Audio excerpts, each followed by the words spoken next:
Hello दोस्तों, कमाई का अड्डा यूट्यूब चैनल में आप सभी का स्वागत है। आज यहाँ पर हम डिस्कस करेंगे स्टॉक मार्केट के अंदर जो हमें बड़ा करेक्शन देखने को मिला है, उसके पीछे प्रॉपर रीज़न कौन से सामने यहाँ पर आते हुए दिखाई दे रहे हैं। एंड सबसे बड़ी बात, जो पीएसयू कंपनीज थे, जितने भी गवर्नमेंट अंडर चलने वाले कंपनीज एंड खास कर दोस्तों डिफेंस सेक्टर, इंफ्रास्ट्रक्चर एंड जो यहाँ पर जो डेवलपमेंट सेक्टर में आते हैं, जैसे कि हम सभी देख रहे हैं रेलवे सेक्टर से रिलेटेड भी, और बहुत से ऐसे अलग अलग जो यहाँ पर बीजेपी के खास कर मैनिफेस्टो में, या हम कह सकते हैं कि पिछले कुछ जो ईयर्स में उन्होंने यहाँ पर काम किया है उन इंडस्ट्रियों में, वहाँ पर हमें बड़ा करेक्शन अभी फ़िलहाल देखने को मिला है। तो अभी एक्चुअली ऐसा क्या हो रहा है जो इतना बड़ा इम्पैक्ट हमें आज इलेक्शन के रिजल्ट के दिन दिखाई दे रहा है मार्केट में, तो उससे रिलेटेड पूरे डिटेल्स हम देखेंगे।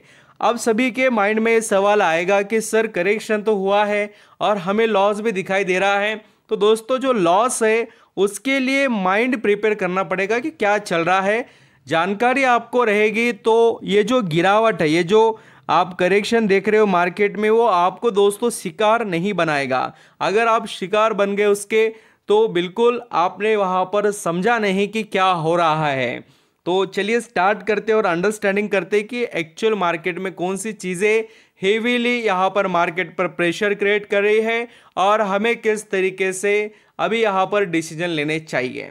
वीडियो अच्छा लगे, मेरे एफर्ट पसंद आए तो कमाई का अड्डा इस यूट्यूब चैनल को लाइक सब्सक्राइब ज़रूर करना।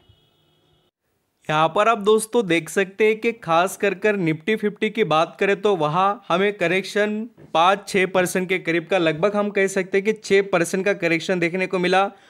और अगर आप यहाँ पर देखेंगे तो correction heavily step by step हुआ है।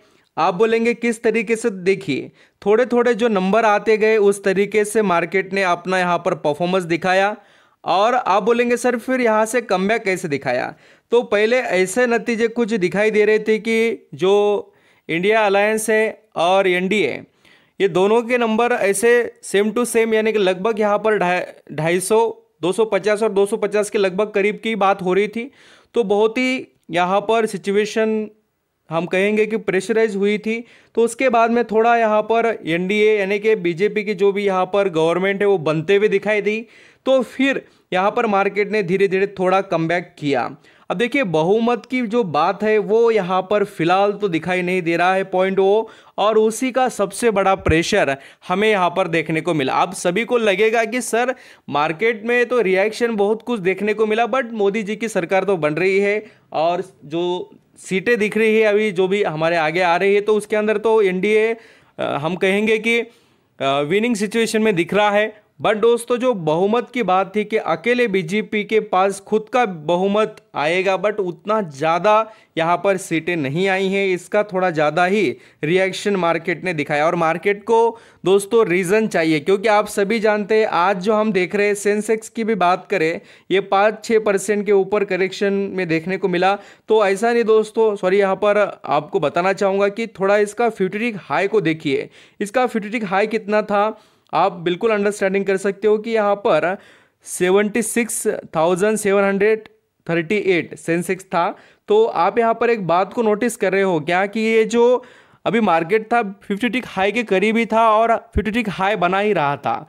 तो इस सिचुएशन में एक थोड़ा सा रीज़न भी चाहिए करेक्शन के लिए, तो बिल्कुल ये रीज़न परफेक्ट यहाँ पर दिखाई दिया मार्केट के लिए। एंड दोस्तों अभी जो काउंटिंग चालू है, सॉरी यहाँ पर आपको कहूँगा, यहाँ पर आप अगर काउंटिंग देखेंगे तो इसमें आपको बहुत सी चीज़ें देखने को मिलेगी कि भारतीय जनता पार्टी की जो सीटें हैं खुद की, एनडीए की नहीं, भारतीय जनता पार्टी की बता रहा हूँ कि 241 अभी वीडियो रिकॉर्ड हो रहा है उस सिचुएशन से, उस टाइम से सब चेंजेस आपको देखने को मिलेंगे। आप भी अपडेट कीजिए अपने आप को।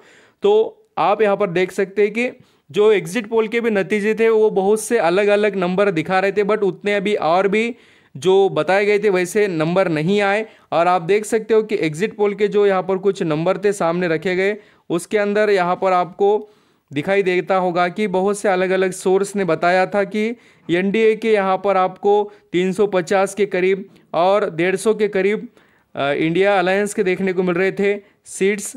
बट बहुत सी चीज़ें यहाँ पर फ़र्क जो रहता है वो बहुत ज़्यादा देखने को मिला। 300 पार की ही बातें हो रही थी, 300 350 पार की एनडीए के लिए, बट यहाँ पर बहुत सी चीज़ें हमें वैसी देखने को नहीं मिली। बहुत अलग अलग एग्जिट पोल ने ये 300 पार की बात की दोस्तों, बट वैसा कुछ भी यहाँ पर नहीं हुआ। तो ये रीज़न रहे। अब यहाँ पर बात करेंगे स्टॉक से रिलेटेड और इनके अंदर करना क्या है उससे रिलेटेड भी। आप दोस्तों यहाँ पर देख सकते हो कि खास कर जैसे कि पीएसयू कंपनियों में इरिडा इस कंपनी में 20% के करीब का करेक्शन आज एट अ वन डे में देखने को मिला। फिर उसके बाद में इसके अंदर हमें धीरे धीरे रिकवरी भी देखने को मिली है और आप यहाँ पर अंडरस्टैंडिंग कर सकते हो किस तरीके से रिकवरी मार्केट ने यहाँ पर जो की, उसी हिसाब से इसने भी थोड़ा बहुत कमबैक किया। ये यहाँ पर इरिडा का शेयर गिरकर सीधा 154 पर आ गया था, क्योंकि ये गवर्नमेंट से रिलेटेड कंपनी है। और दोस्तों अगर यहाँ पर आप देखना चाहें तो जुपिटर वैगन, ये कंपनी का शेयर तो सीधा 20% के करीब ही करेक्ट हो गया और इसने भी बहुत अच्छी तेज़ी पिछले कुछ 6 महीने में बताई थी। कंपनी के फंडामेंटल अच्छे हैं। देखिए ये बिजनेसेस कोई ख़राब नहीं, सिर्फ जो गवर्नमेंट यहाँ पर सबसे ज़्यादा सपोर्ट में इनकी थी उसकी सिचुएशन थोड़ी यहाँ पर अभी क्रिटिकल हो चुकी है। सरकार बनेगी बट बहुमत जो चाहिए खुद के दम पर वो यहाँ पर उतना दिखाई नहीं दिया, इसीलिए मार्केट ने रिएक्शन इतना तेज़ दिखाया। यहाँ पर आईआरएफसी की बात करें तो इस स्टॉक में भी 11% की हमें गिरावट दिखाई दी है दोस्तों। एंड आप चाहे तो ये भी देख सकते हैं रेल विकास निगम ऑल्सो यहाँ पर 13%, हमें 13 से 14% करेक्शन में देखने को मिला है।